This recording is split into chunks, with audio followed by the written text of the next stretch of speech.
Hello student. Today in this video we will learn about the basic accounting terms for class 11 accountancy. In this video the basic accounting terms, as earlier we said that the basic accounting terms are useful for our business. In this video some more other points we will learn.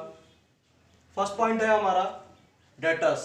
Debtors का means क्या होता है, debtors क्या है उसके बारे में जानेंगे. ठीक है, इसमें कह रहा है the person to whom goods are sold और services are rendered on credit are known as debtors.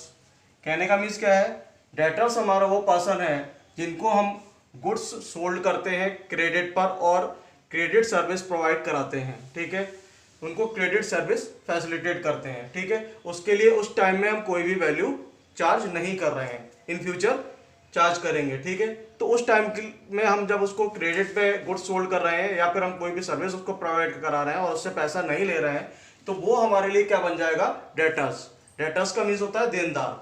वो फ्यूचर में हमें पैसा देगा, वो हमारा देनदार हो गया. ठीक है, इन फ्यूचर वो हमें पैसे देगा, तो उसको हम डेटर्स कॉल्ड करेंगे. ठीक है, now we will go with the second point. Next point है हमारा बिल्स रिसीवेबल. बिल्स रिसीवेबल क्या होते हैं एग्जैक्टली. इसमें कह रहा है a seller who is entitled to receive money from the debtors can draw a bill of exchange upon the buyer और डेटर्स. ठीक है, मतलब कि जो सेलर है, सेलर कौन होता है, जो गुड्स सोल्ड करता है. ठीक है, अब गुड्स किस तरीके से सोल्ड किए जाते हैं, मैंने बताया था पिछले वीडियो में कि सेल्स हमारी दो तरीके की होती है, कैश सेल्स होती है और दूसरी क्रेडिट सेल होती है. ठीक है, तो कैश सेल में तो कोई प्रॉब्लम नहीं है, किसको सेल कर रहे हैं किसको सेल नहीं कर रहे हैं, लेकिन जब हम क्रेडिट सेल करते हैं तो हमें वो सारी चीज़ों के लिए एक रिकॉर्ड मेंटेन करना होता है. वो हमारा record bills of exchange called किया जाता है. उसमें सारी चीज़ें मेंशन की जाती है, डेट, अमाउंट, क्वांटिटी, ये सारी चीजें मेंशन की जाती है उस बिल्स में. ठीक है, और उसको ड्रॉन करता है कौन, सेलर ड्रॉन करता है. तो यहाँ पर वही पॉइंट आ रहा है, a seller who is entitled to receive money from the debtors can drawn a bill of exchange upon the buyer and debtors. कि वो पर्सन जो बिल्स ऑफ एक्सचेंज लिखेगा, पैसा लेना चाह रहा है तो वो उस पर एक बिल्स ऑफ एक्सचेंज लिखेगा. ठीक है, and that bill is accepted by buyer और डेटर्स. उसके बाद में जो बिल लिख देगा और अपना पूरा मेंशन कर देगा सारी चीजें कि कितनी क्वांटिटी का गुड्स सोल्ड किया है, कितना उसकी अमाउंट है, किस डेट पे सेल किया है, ये सारी चीजें करने के बाद में वो किसको दे देगा, जो बायर है, बायर मीन्स जो खरीदने वाला है. ठीक है, उसको दे देगा. ठीक है, तो वो क्या करेगा, वो अपने उस पर सिग्नेचर कर देगा, एक्सेप्टेंस दे देगा, गिवन कर देगा. ठीक है, this bills receivable is an accounting terms for bills of exchange drawn on debtors और receivable by way of endorsements from them. ठीक है, मतलब जो डेटर्स पर लिखा गया है और वो उसके थ्रू रिसीव किया गया था. ठीक है, तो कहने का मतलब है कि बिल्स रिसीवेबल हमारा वो एक इंस्ट्रूमेंट है, एक डॉक्यूमेंट है जिसमें सारी चीजें मेंशन की जाती हैं, अबाउट द गुड्स, रेट्स, सारी चीजें मेंशन की जाएंगी और उसके बाद में जो सेलर उसको लिख करके बायर को दे देगा, बायर अपने इस पर सिग्नेचर करके वापस रिटर्न कर देगा किसको, सेलर को. ठीक है, तो वो कॉल करता है हमारा बिल्स रिसीवेबल. ठीक है, नेक्स्ट पॉइंट आता है हमारा ट्रेड रिसीवेबल्स. हमारा ट्रेड रिसीवेबल्स एग्जैक्टली क्या होते हैं. ट्रेड रिसीवेबल्स जो है हमारे डेटर्स और बिल्स रिसीवेबल्स.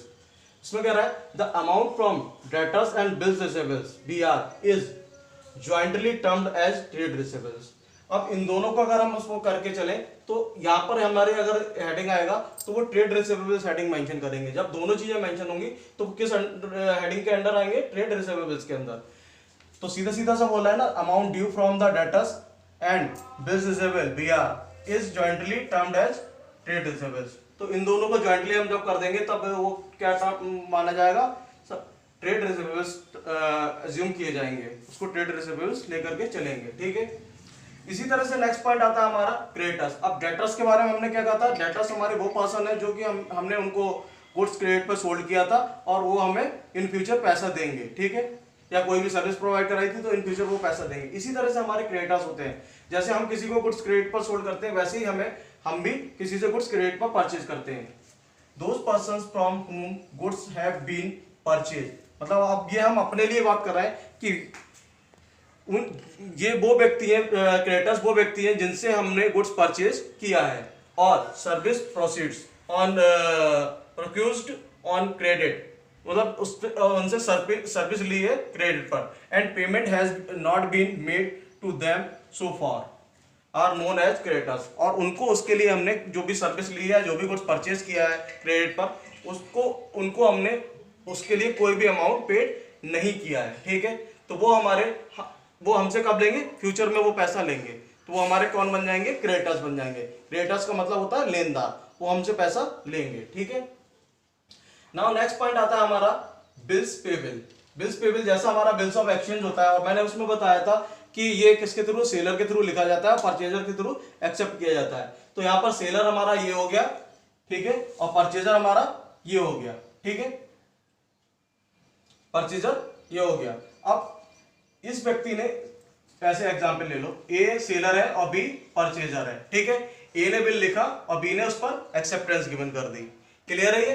तो जब ए बिल लिखेगा और बी एक्सेप्टेंस कराएगा तो ये सेलर कहलाएगा, ये परचेजर कराएगा। तो जो सेलर होता है वो हमारा डेटर क्या नाम है, गुड्स सोल्ड करता है, और डेटर्स जो गुड्स परचेज करता है वो हमारा डेटर्स बन जाता है। अब यहाँ पर आ रहा है हमारा बिल्स रिसीवेबल। अब bills of exchange is bill payables in accounting terms for buyer who accept it become he has a liability to pay the specified amount of the such bill on due date।